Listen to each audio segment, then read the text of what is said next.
Alright, what's up y'all, it's LakerFan here. As y'all can see by the title of today's video, pretty basic topic. We're talking about how defense can win you games in NBA 2K20, so I hope y'all enjoy. If you do, feel free to drop a like, sub if you're new, turn on them noties, all that good stuff. Let's try this video 1,000 likes in the first 24 hours. As you can see by the lineups, they got two legends, inside out playmaker, which is usually a slash sharp pie chart. At the 2, they have the two-way finisher, which is a pure lock, and at the 3, they have the paint beast, which is the inside big man. So, like I said, two legends. That's what we're going against in this game. You are going to see this was one very interesting gameplay, so I hope y'all enjoy. As y'all can see by our lineups, we got my boy Kitchen on the far left on his new 6'3 playmaking shot creator, 93 overall. And with that said, he obviously lacks a couple of essential attributes like speed, three-pointer, and ball handling, getting the extra boost they get for being a 99 or 99.9 overall. So you get the deal. The whole point of the video is to talk about how defense can make up for that. So we got Dope at the 2 with a facilitating finisher, which is the play lock pie chart, 6'7", and then I'm 6'9" at the 3 with my finisher. And obviously I'm a legend as well, so that obviously helps to have the defensive badges. Now,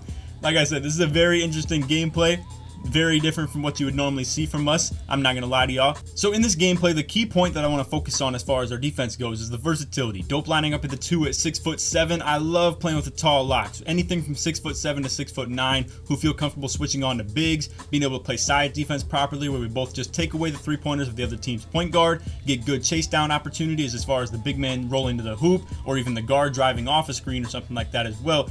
The long story short is I love playing with the tall locks who can play sides, and really these point guards be having tunnel vision, man. We've talked about that all year. Obviously the PGs look to score first at all times. Early in the game, I'm not gonna lie, it was a couple user error things going on, like just bad time jump shots, for instance, like right there, or just bad passes being made. But toward the end, there were some big plays being made on defense that were just really, they stood out by a whole lot. So to talk about the defense, like I said, sometimes, whether you be playing park or stage or whatever it may be, even if your point guard is struggling, and in this situation, like I said, Kitchen was on a build where we hadn't played in a couple days, probably like 3 or 4, to be honest with you, and shots like this were going on. And obviously rebounding kind of plays a factor as far as defense goes, at least in my judgment and in my book. And just like that, it's a 7-0 lead, 3 possessions, and you can either go 2 different ways about that right here. You can either play aggressive defense, where I would try to chase this down, or play conservative. I'm gonna stay out on the three-point line, make sure the big doesn't get any threes. Now, looking back, he is an inside big. He is a legend, however, so you never know if they're gonna be able to hit that. But looking back, I probably should have played chase down, to be honest with y'all. But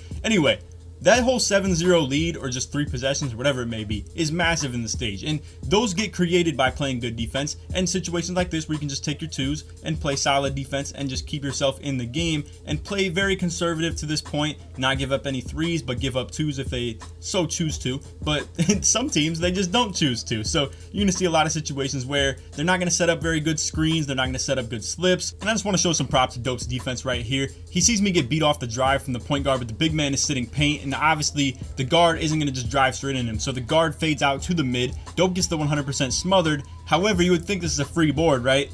But wrong. So my build has great speed, great vertical, great rebounding and stuff like that, so I secure the board from a super far distance. We're out on the break. I'm not gonna lie, it's a pretty bad shot, to be completely honest with you all, especially if we have a good point guard like Kitchen. But a lot of guys that I'm talking to in this video, I'm sure you guys don't really run with good point guards like Kitchen and AK that I have in these videos. So in good situations like that, I'm not gonna lie to y'all, you could definitely go up with shots like that. But you can see, I mean, this dude Dope was just in his bag on defense this game. Gets the snatch block. We're out on the break again, and just like that, 2 great possessions of defense completely puts the game away. Just like that, they run out of bounds too, where Kitchen kind of cuts them off as far as the drive and stuff too. And I mean, bro, like I said, it's such a beautiful thing when you have 2 great possessions like that on defense in a row.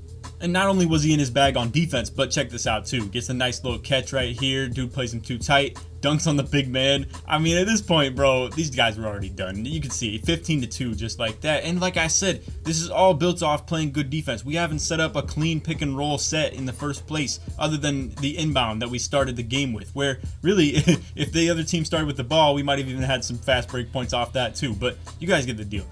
Literally, no half-court offense was set up in this game other than the very beginning, where really, like, it's just lockdown defense everywhere. Dope gets the snatch on the lob opportunity right there, just goes out in transition, just dunks again. At this point, they're done. They quit.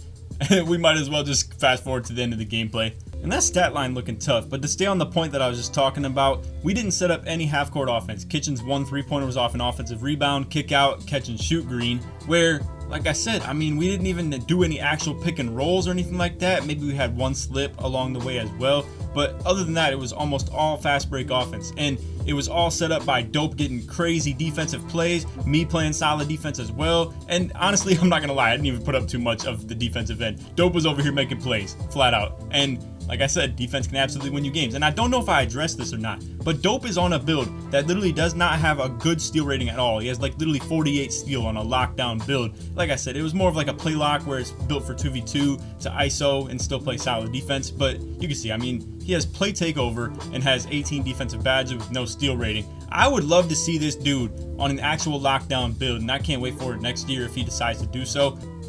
Now, the unfortunate thing is that the topic in this video gets diminished by the fact that running 3 lockdowns is seen as so toxic, so playing great team defense, quote unquote, is sort of diminished by the fact that, like I said, running 3 locks is just kind of whack, to be honest with you. But I will say, like I said, to be running a lineup like ours and have your defense hold up its end and more is actually a very beneficial thing. And a lot of times in this stage stuff, you'll see offense just go back and forth with each other between the other team. But in games like this, where it's just a complete blowout, it's all due to the fact that we played amazing defense. So anyway, I hope you all enjoyed the video. If you did, feel free to drop a like, sub if you're new, turn on them noties, all that good stuff. Let's try this video 1,000 likes in the first 24 hours. I know this is a shorter one, and also, hey, shout out to Logic, man. This instrumental is so fire, and the album, No Pressure, super fire. I highly recommend y'all to check it out. But anyway, if you made it to the very end of the video, put Logic in the comments to show your support that you made it all the way through. And other than that, hope y'all enjoyed. Take it easy, man. Peace.